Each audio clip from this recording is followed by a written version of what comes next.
최근 MZ세대들의 트렌드를 이야기할 때 빠지지 않고 등장하는 키워드가 있습니다. 바로 탕후루인데요. 드셔보셨나요? 사실 저는 아직은 먹어보지 못했는데요. 막 반짝반짝 탐스럽고 또 보기만 해도 막 입안이 달달해지는 이 탕후루는요, 몇 해 전 국내에 상륙한 중국의 간식이죠. 그런데 이 참 먹음직스러운 한편 건강에는 괜찮을까 하는 우려도 나오고 있는데요. 오늘은 탕후루가 건강에 미치는 영향을 한번 살펴보겠습니다.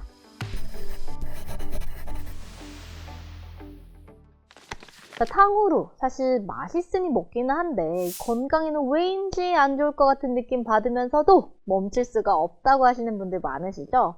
이 탕후루를 자주 드신다면 이제부터는 조금 자제하실 필요도 있겠습니다. 이 탕후루가 건강에 미치는 영향 한번 살펴볼게요.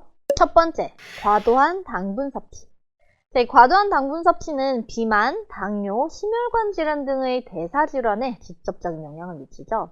이 탕후루의 칼로리는 100g당 70에서 100kcal 정도로 알려져 있는데요.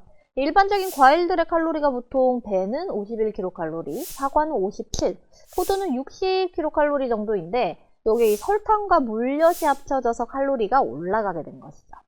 이렇게 이 들어온 과일의 당분과 물엿의 당분들은 1차적으로 에너지원으로 쓰인 후에 이 남은 당분이 지방으로 저장되게 되는데요.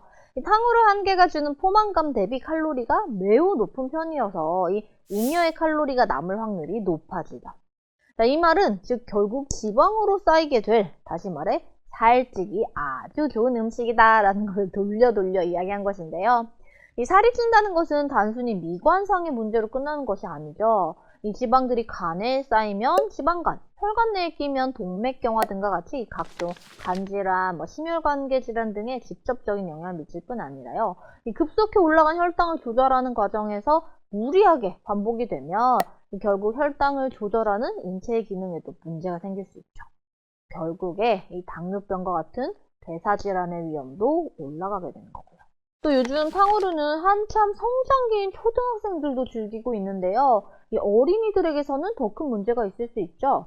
바로 소화비만, 소화당뇨, 또 성조숙증, 성장발육 저해 등의 문제 때문인데요. 이 과도한 당분의 섭취는 몸을 산성화시킵니다.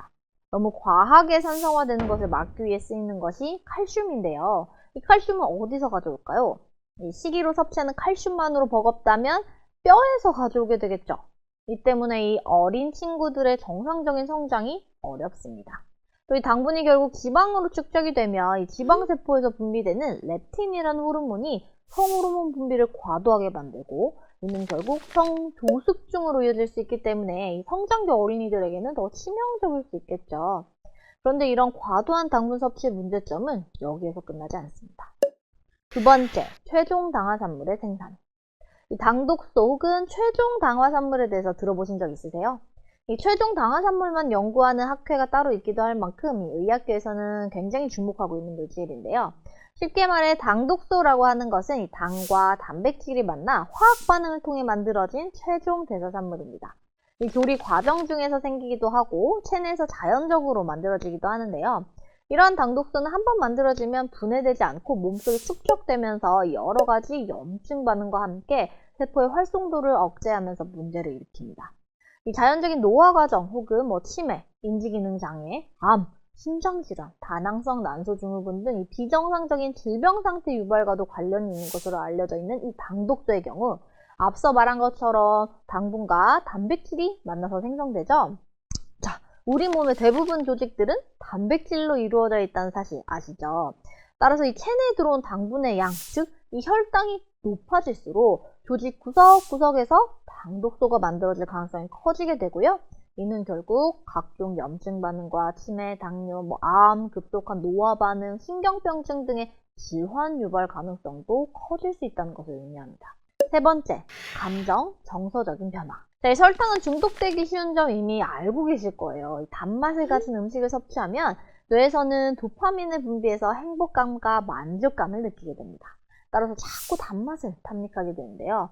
문제는 이 먹고 행복하기만 하면 참 좋을 텐데 급격히 올라간 당분 스파이크가 떨어지면 이 우울감이나 불안함, 예민해지거나 공격적으로 변하는 등의 이 정서적인 변화가 생길 수 있다는 사실 아마 우리 이미 생활 속에서 경험해 보신 적 있으실 거예요. 너무 무섭게 말씀드렸나요? 사실 이 말씀드린 내용 외에도 침치나 아토피 여드름 같은 피부 질환과의 상관성들은 말해 뭐해 이미 너무나도 잘 알고 계실 건데요. 지금은 탕후루로 대표되는 이 설탕과의 전쟁은 사실 아주 오래되었죠. 뭐든 적당하면 즐겁겠지만 이 앞서 이야기한 것처럼 달콤한 맛은 실제 마약과 같이 도파민 분비를 통해 중독을 만들어낼 수 있기 때문에 최대한 자제하는 것이 바람직하겠죠. 혹시 지금 이 영상도 탕후루 드시면서 보고 계시다면 가끔 기분 전환할 수 있는 정도로만 즐기시면서 건강도 꼭 챙기시길 바라겠습니다. 그럼 지금까지 김정은 약사였습니다. 오늘도 건강하세요.